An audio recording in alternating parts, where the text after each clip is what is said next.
Isa pang bago ngayong gabi, nauwi sa enkwentro ang pagresponde sa pag-hold up sa isang food cart sa Quezon City. Patay ang isang pulis. Ang suspect na bumaril sa kanya, nasawi rin ng makaresback ang pulis at ang kanyang kabady. May report si Nico Wahe. Pulis ang lalaking ito na nakita sa CCTV sa Katipunan Street, Barangay Commonwealth, Quezon City madaling araw kanina. Maya-maya may lalaki sa likod na lumapit sa kanya.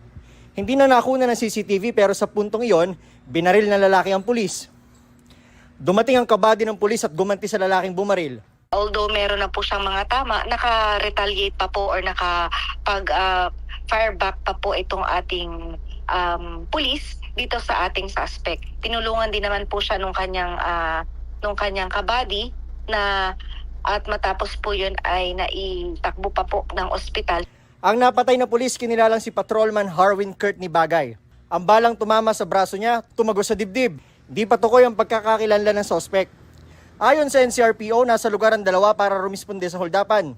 Sabi ng isang saksi, sunod-sunod ang umalingaw-ngaw na putukan noon. Ito yung pulis, pasugod na. Yung may customer kaming gumagawa kami ng burger nun eh. May customer kami. Yun, yung mga customer napayuko bigla, narinig kami ng una, akala namin motor. Pangalawa, sunod-sunod na yung potok ng baril. Sugatan ng food cart owner na hinold up ng lalaki, pati isang bystander na nabaril din. Dito nakaposte yung mga pulis nang may marinig na putukan at nang re-responde sana, tumakbo sila sa bahaging ito kung saan isang lalaki ang nakasalubong nila na nagtuturo kung saan umano tumakbo ang nagpaputok. Pero ang nagturo, siya palang hold-upper at ang siya ring nagpaputok. Kaya pagtalikod ng pulis, ito rin ang bumaril sa kanya. Hindi po kasi nila identified kung sino pa yung suspect. So doon po sila napalapit. Nung tumalikod na po itong ating mga pulis, saka po bumunot naman po itong ating suspect at pinaputukan po itong ating isang patrolman. Inaayos na raw ng PNP ang pagpaparangal kay Patrolman Bagay. Nico Wahe, nagbabalita para sa GMA Integrated News.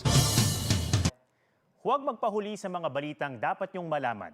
Mag-subscribe na sa GMA Integrated News sa YouTube.